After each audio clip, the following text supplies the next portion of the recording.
सिख इतिहास में आपको सिर्फ वीर योद्धा ही नहीं बल्कि कई वीरांगनाएं भी देखने को मिलेंगी जिन्होंने अपनी जान की परवाह किए बगैर अपने धर्म और देश के लिए अपने प्राणों की आहुति दे दी। इन्हीं वीरांगनाओं में से एक थी बीबी हरशरण कौर, जिनकी याद में हर साल 25 दिसंबर को शहीदी दिवस के रूप में मनाया जाता है। मुगलों की नाक के नीचे से निकलकर इन्होंने ही चमकौर के युद्ध में शहीद हुए सिख जांबाजों का अंतिम संस्कार किया था। आपको बीबी हरशरण कौर की पूरी कहानी सुनाएंगे। उससे पहले यदि आपने अभी तक हमारे चैनल को सब्सक्राइब नहीं किया है तो इसे सब्सक्राइब करें और वीडियो को लाइक करें। चमकौर का युद्ध गुरु गोविंद सिंह जी और मुगल सेना के बीच 21, 22 और 23 दिसंबर 1704 को पंजाब के चमकौर में लड़ा गया था। गुरु गोविंद सिंह जी 20 दिसंबर की रात को आनंदपुर साहिब से निकले और 21 दिसंबर की शाम को चमकौर पहुंचे थे, जिसके बाद 22 दिसंबर की सुबह वजीर खान के नेतृत्व में एक विशाल मुगल सेना ने उन पर हमला कर दिया। वजीर खान ने गुरु गोविंद सिंह जी को जिंदा या मुर्दा पकड़ने की कोशिश की।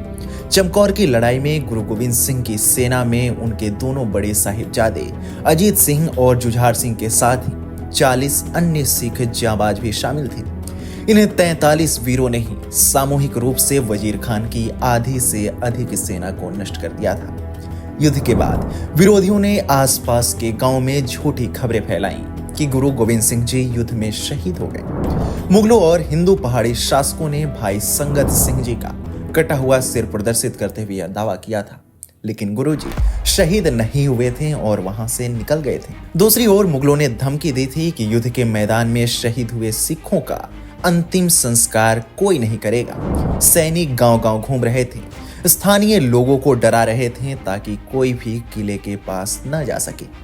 ऐसे समय में गांव खरुंड की रहने वाले और खुद को श्री गुरु गोविंद सिंह जी की बेटी मानने वाले बीबी हरशरण कौर ने हिम्मत दिखाई और अपनी मां से चमकौर किले में जाकर शहीद सिखों का अंतिम संस्कार करने की इजाजत मांगी।